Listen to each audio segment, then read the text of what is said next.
Now let's turn to David Trim for a look at Adventist history. This week, a new denomination emerges. Welcome to This Week in Adventist History, Adventism's sesquicentennial week.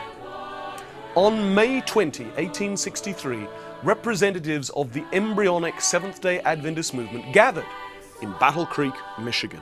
They came from across much of the northern United States, and they came with the intention of creating a unified church.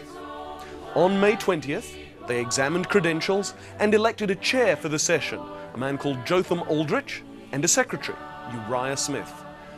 The following day, May 21, they formally established the General Conference of Seventh-day Adventists.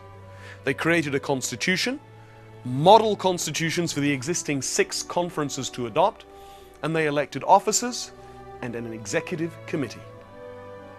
18 of the 20 founders were delegates from 5 of the existing 6 conferences: Michigan, Vermont, New York, Illinois and Wisconsin, Minnesota, and Iowa.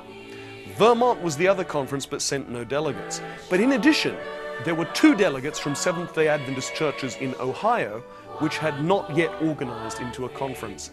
And there were a number of church leaders from Michigan, then the stronghold of the Seventh-day Adventist movement, who were not official delegates to the General Conference. One of those, Uriah Smith, was actually elected the first secretary of the meeting and then the first secretary of the newly formed General Conference. Esteemed pioneer James White was elected president, but out of modesty refused to serve. And then elder statesman John Byington was elected in his place. Eli S. Walker, another Michigander Seventh-day Adventist, but also not a delegate, was elected treasurer. Seventh-day Adventists had united for mission. Our church had been founded.